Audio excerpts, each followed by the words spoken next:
Hi, how are you doing? And welcome to behold the ultimate waifu Nagatoro. So, I'm gonna show you the one only figure of Nagatoro as of this video. While you're looking at the box and me unwrapping her, I wanna tell you a funny story. When the Nagatoro anime aired with its first episode, it was basically love at first sight for me with Nagatoro. This lovely maiden actually managed to get into my waifu realm with just a couple of episodes. I couldn't resist her charms and even read the manga up to the latest chapter. This resulted in me wanting anything related to Nagatoro, and I started to get the physical manga volumes. Though this wasn't enough back then, and even now I still want a Daki of her. So yeah, I hope that the figure of Nagatoro would be up for pre-order relatively soon. And while I didn't have anything in sight for her, I posted my misery on Twitter up until the point of me getting a Nagatoro figure. Now comes the, in quotation mind you, hilarious part. I wasn't aware that a figure of her was already released around half a year before the anime aired. And after checking my figure collection, there are apparently also a couple of garage kits, but they don't really look that great. So yeah, me posting on Twitter brought the already existing figure to my attention.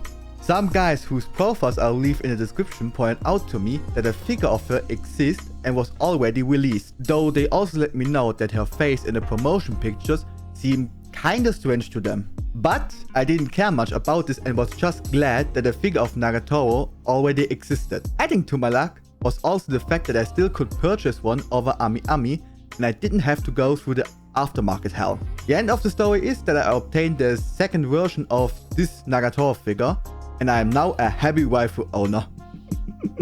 So, let's get to the figure. This one has two types which are overall the same. The only difference comes with a different headpiece. The original / first face is a one-to-one depiction of the illustration for the manga cover of Volume 2, which is also printed on the box. While the face I have is just an original design with a cheeky expression going by the, oh god, I'm gonna butcher that one, Hanikami label. And honestly speaking, I prefer this face over the other expression. It just captures Nagatoro's personality much better. Why did it not include both heads with one and the same figure? I honestly don't know. So, a couple of thoughts about the base before we get to the juicy part.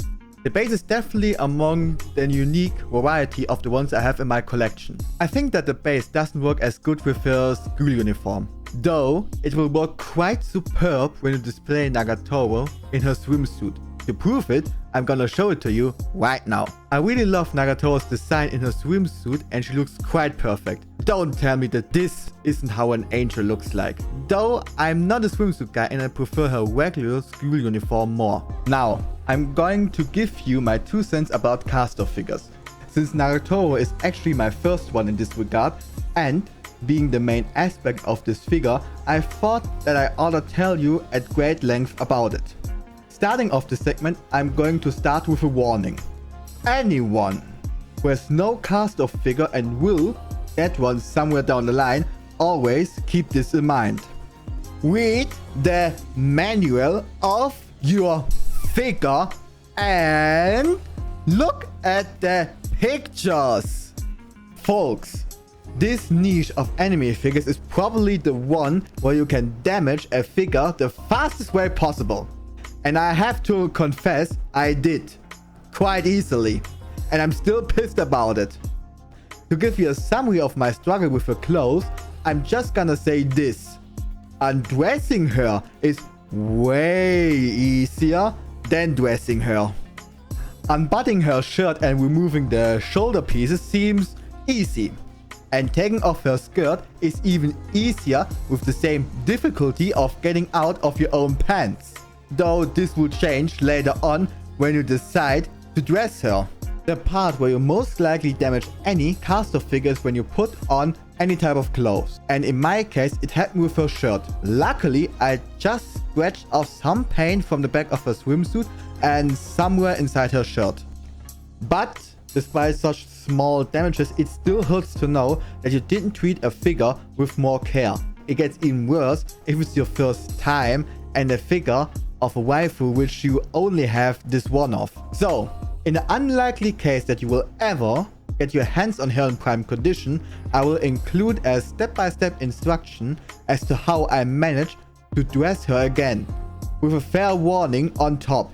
The most difficult part is definitely putting back on her shirt or any other complex clothing piece in general for all caster figures. To this day, I haven't figured out a perfect method for removing her shirt. So, if you have, then please share it with me. And if you have or had to go through the same as me, I will press F in respect for you right now. Accidentally damaging your caster figure by having a hard time removing their clothes is not pleasant, and hence why I'm currently turned off by them, to the point where I would prefer a normal figure without any customization options. Though I cannot really blame the manufacturer for a faulty design in any way. After all, the fact that the arms are detachable from her shoulder pieces suggests that they thought her design definitely through. So, I can only blame myself for not reading the damn manual, and I implore you to do so for your caster figures. But yeah, next to dressing her, I will also throw in how you can undress her the easy way to have everything in this video. For the waifu connoisseur who got one from the aftermarket hell. Okay, enough whining around. Before showing her to you in detail and ending the video with it, I'm going to share my final thoughts about her. Overall, I love this figure. 10 out of 10 for me, definitely. However, I honestly don't feel that they had to make her a caster figure and make two versions of her when they could have included both heads with one figure. Also, I saw caster figures before and didn't think much of them. Now that I have one, I still think about them the same as before. Caster figures are treated essentially the same way as Figma or Nendoroid figures. You just choose the pose you find most appealing, then display the figure like this forever and never change anything about it. That's at least how I do it. And most likely everyone else. I cannot imagine anyone making changes to such figures on a regular basis.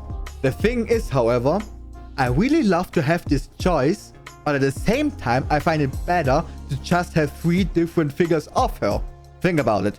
One school uniform Nagatoro figure, one swimsuit version, and one Nagatoro figure with their own unique bases. You could then buy and display all 3 of them at the same time and have enough real estate to build your own personal Nagatoro shrine.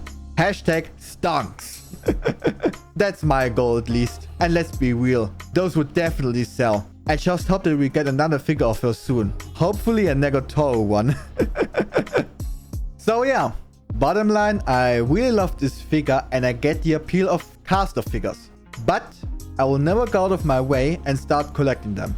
With that, I'm gonna wrap up this video and thank you for watching till the end. I wish you all a great day and see ya maybe in another video. Bye bye.